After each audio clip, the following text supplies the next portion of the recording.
Dear viewers, Assalamu alaikum wa rahmatullahi wa barakatuhu. Today we are going to discuss an important international organization that works for peace, sustainable development, climatic change and financial stability, and that international organization is G20. G20 or the group of 20, it is an international forum comprising of 20 members, in which there are 19 countries and European Union. However, this European Union, it is itself an organization of 27 countries. So this group of 20 members, it includes 19 countries and this European Union.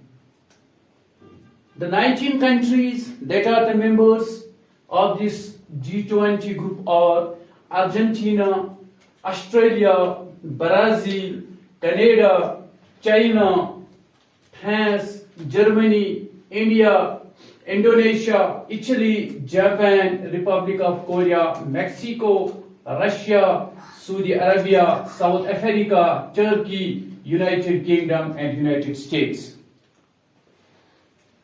Before going to discuss it in detail, let's discuss when this organization G20 it was formed. The G20 or the group of 20, it was founded on 26th of September in 1999 as a forum for finance ministers and central bank governors. Now the question arises, why this? What was the need for framing this international organization? You can see here in 1990s there was a financial crisis throughout the world, and most of the emerging countries, emerging economies, they were struggling at that time, and it was felt that there is a need for forming an organization which looks or caters to these developing countries. And that is why, in order to keep these motives in view, in 1999, this organization was formed. So this G20, it came into being to bring together the world's major advanced and emerging economies and work for peace, sustainable development, climatic change and financial stability. So this G20, it is a pool of some advanced and some emerging economies. The advanced economies, they thought that it is their duty to cater the needs and challenges of these emerging economies. And that is why this G20, it comprises of some major or advanced and some emerging economies.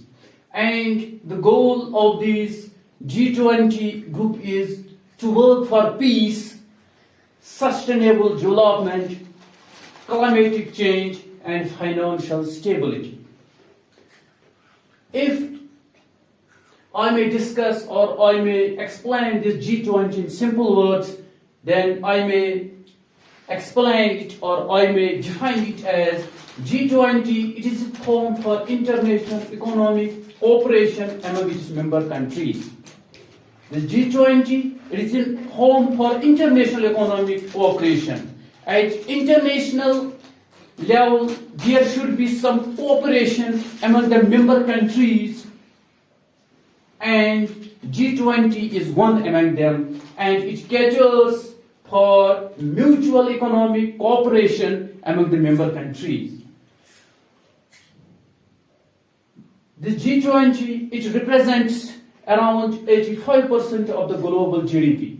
You can see here from the data that this G20, it is one of the largest international organization, and we can see it from here that it represents almost 85% of the global GDP, global gross domestic product, and 75% of global trade. Not only 85% of global GDP, but it represents 75% of global trade, and it represents 2/3 of world's population. From the data here, it is clear that this G20, it is one of the biggest international organization that works today for the mutual cooperation of these emerging economies. There is no fixed headquarter for G20, and you should remember here that the G20, there is no fixed headquarter for G20. Instead, the G20 president is responsible for bringing together G20 agenda in consultation with other members. Like we see other international organizations, they have a fixed headquarter, but in case of G20, there is no fixed headquarter. Whereas the president is responsible for bringing together G20 agenda in consultation with other members. Now coming to G20 presidency. The G20 presidency rotates annually. So the presidentship for G20, its tenure is for 1 year only. It rotates annually for selection of presidency. However, when they have to select the president among the member countries, what is the criteria? The criteria is that 19 countries are divided into 5 groups, each having no more than 4 countries. The 19 countries, they are divided into 5 groups, and each this group, they should not have more than 4 countries. And the presidency that rotates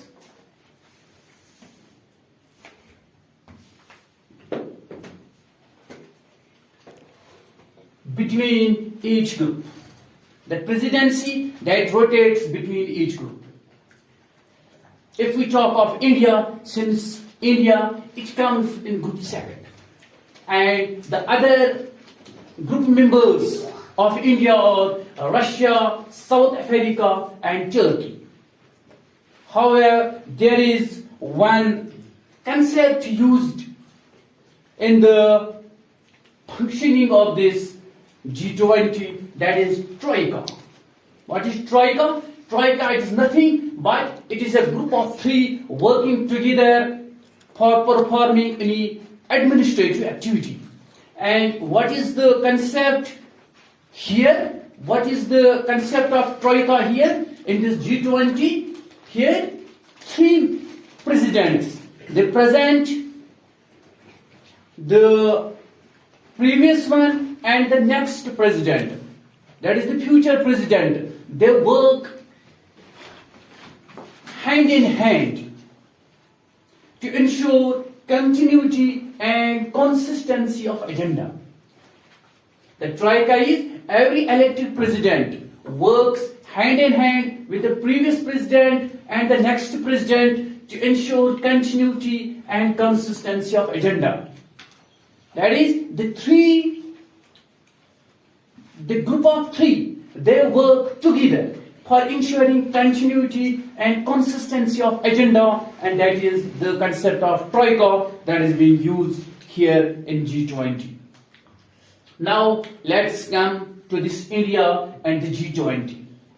India assumed its presidency on 1st December 2022 till 30th of November 2023 from Indonesia under the presidency of Narendra Modi.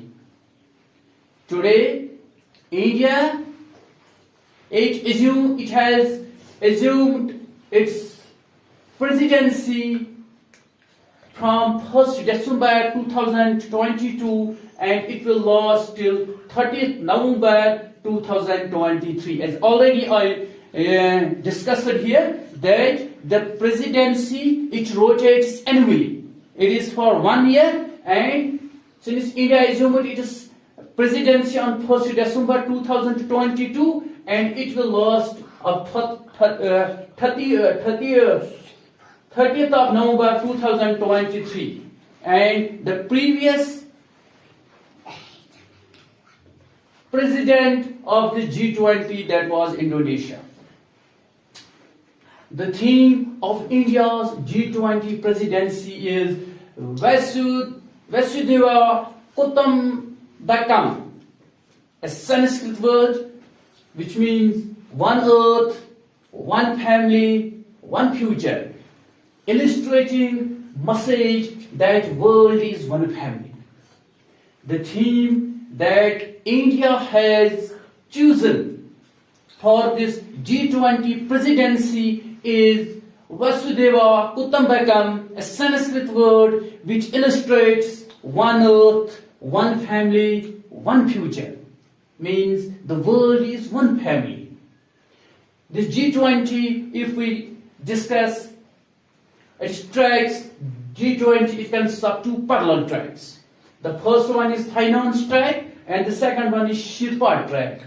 Finance track, it is being led by finance ministers and central bank governors of the member countries. This financial since they have to discuss the financial issues, and for discussing these financial issues, the finance minister and central bank, these governors or the member countries, they led this financial track. And the another one, that is the Sherpa track. Sherpas are usually the senior members of the staff of heads of state and government. These Sherpas, these are the senior members of the, I may say, of the heads of state and government. Each G20 country is represented by a Sherpa.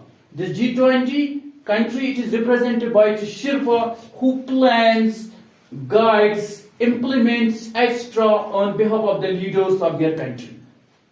So I may say that every member country of G20,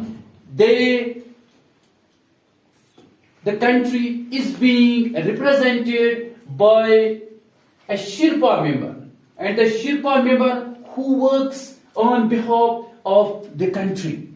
If I may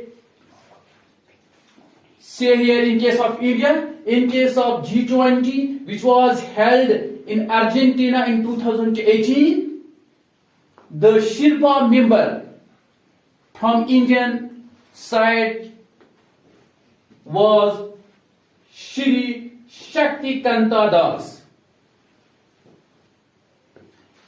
Now let's come to G20 logo.